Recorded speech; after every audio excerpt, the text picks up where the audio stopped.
Hello students, let's start our exercise 9.1 from chapter 9 rational numbers class 7th maths NCERT.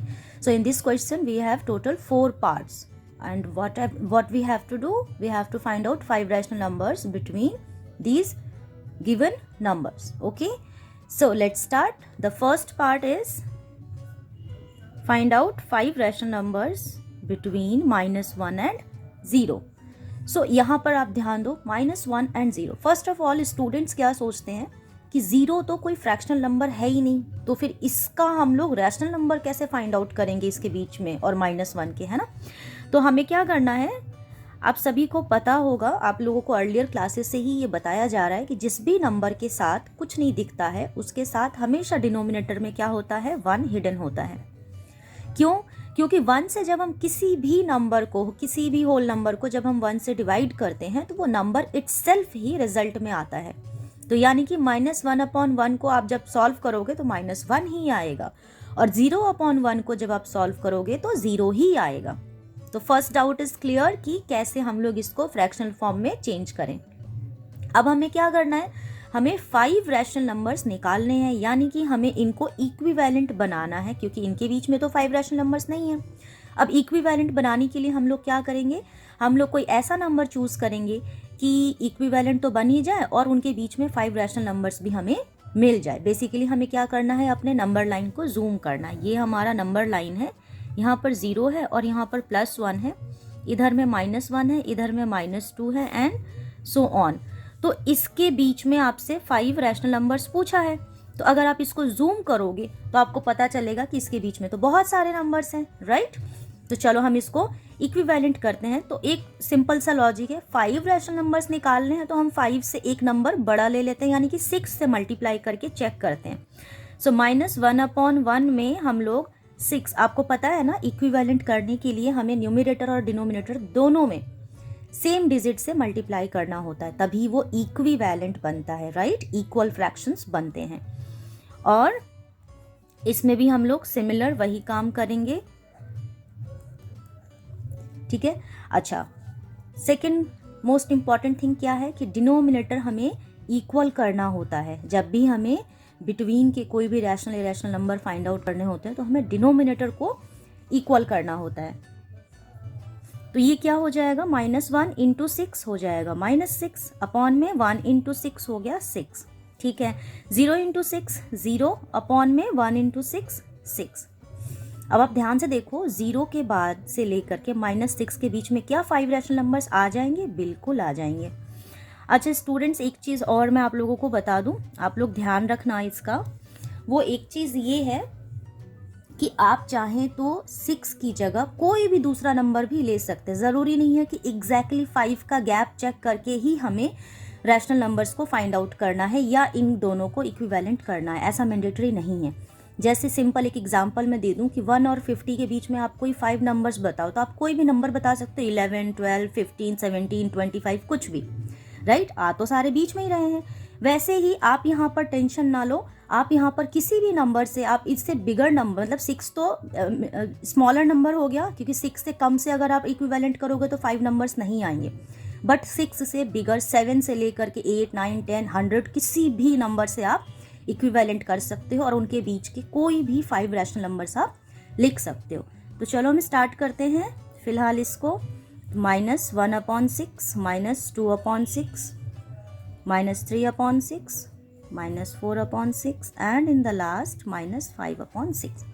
तो ये हो गए आपके 5 rational numbers between 0 and -1. I hope you understand it. Let's move to the second part of our question. ये है -2 and -1. Okay, तो -2 and -1 को again हम लोग सेम प्रोसेस से क्या करेंगे, हम इक्विवेलेंट करेंगे, ठीक है. कैसे करेंगे इक्विवेलेंट इनको, देखो 5 रैशनल नंबर्स निकालने हैं, यहाँ पर ये 1 है, तो 1 + 5 यानी कि 6 होता है. तो चलो हम लोग 6 से करके देख लेते हैं,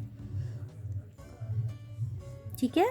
ये कितना हो जाएगा, माइनस का माइनस ही रहेगा, 2 6 12/6. ये कितना हो जाएगा, माइनस का -6, और ये नीचे हो गया 6. क्या इनके बीच में 5 रैशनल नंबर्स आ रहे हैं, चेक कर लेते हैं 7/6, क्योंकि हमारा डिनोमिनेटर जब इक्वल हो गया तो हम इसको लिखना स्टार्ट कर सकते हैं, ठीक है। डिनोमिनेटर इक्वल करना मस्ट है। तो 7, 8, 9, 10 and here is the last one -11/6। Exactly 5 numbers ही आए हैं, बट नो वरीज। आप अगर ये वाला ट्रिक आपको समझ आ रहा है वेल एंड गुड, अदरवाइज कोई दूसरा ऐसा नंबर आ जाए कि आप समझ ही ना पाओ कि क्या करें, तो आप वैसे में बिगर नंबर से भी इक्विवेलेंट कर सकते हो, ठीक है। तो ये हमारा हो गया सेकेंड पार्ट का answer. Let's start our third part. अब थर्ड पार्ट में क्वेश्चन क्या है कि -4/5 एंड -2/3 के बिटवीन में आपको 5 रैशनल नंबर्स फाइंड आउट करना है। जैसे कि अभी मैंने ऊपर वाले क्वेश्चन में बोला था कि ज़रूरी नहीं है कि हर जगह हमें न्यूमरेटर में 0 या 1 ही मिले और हम आइडिया लगा ले कि एग्जैक्टली 6 से कर लेते हैं। ऐसा कोई तुक्का नहीं काम करेगा यहाँ पे। तो यहाँ पर क्या काम करेगा, यहाँ पर काम करेगा एलसीएम ऑफ डिनोमिनेटर्स। क्यों? क्योंकि हमें बेसिकली करना क्या है, डिनोमिनेटर्स को ही तो इक्वल करना है। और एलसीएम क्या हो जाएगा यहाँ पर 3 × 5 विच इज 15।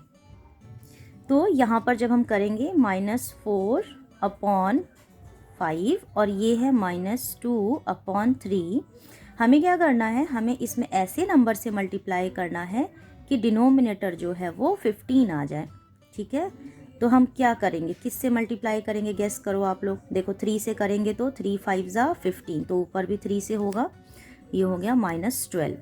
यहाँ पर भी 5 से करेंगे तो 15 आ जाएगा, है ना। तो 3 5 ज़ा 15 और -5 2 ज़ा 10। लेकिन अब आप यहाँ पर ध्यान दो कि -12/15 और -10/15 के बीच में सिर्फ -11/15 ही आ रहा है। और हमें कितने चाहिए, वी नीड 5 रैशनल नंबर्स। तो हम क्या करेंगे, अगेन इसको इक्विवेलेंट करेंगे। अब आप यहाँ पर ध्यान दो, हमें दिख रहा है ये 10 है और ये 12 है। हमें क्या चाहिए, हमें थोड़ा सा इसको और बड़ा नंबर बनाना है ना। तो अच्छा, ये चीज़ भी ध्यान रखना है कि दोनों का डिनोमिनेटर सेम होना चाहिए। तो या तो हम 3 से कर लेते हैं या तो हम 5 से कर लेते हैं। चलो पहले 3 से करके ट्राई करते हैं इसको इक्विवेलेंट। तो ये क्या था, -12/15 और यहाँ पर था -10/15, ठीक है। हम 3 से करके ट्राई कर रहे हैं। सो दिस, ये कितना आ जाएगा, 12 3 ज़ा -36/15 3 ज़ा 45, और ये कितना हो जाएगा, -30/15 3 ज़ा 45। अब आप ध्यान दो, ये 30 है और ये 36 है, तो एग्जैक्टली 5 नंबर्स हमें मिल जाएंगे। किसके किसके बीच में, आप चाहो तो आप ओरिजिनल नंबर्स भी लिख सकते हो।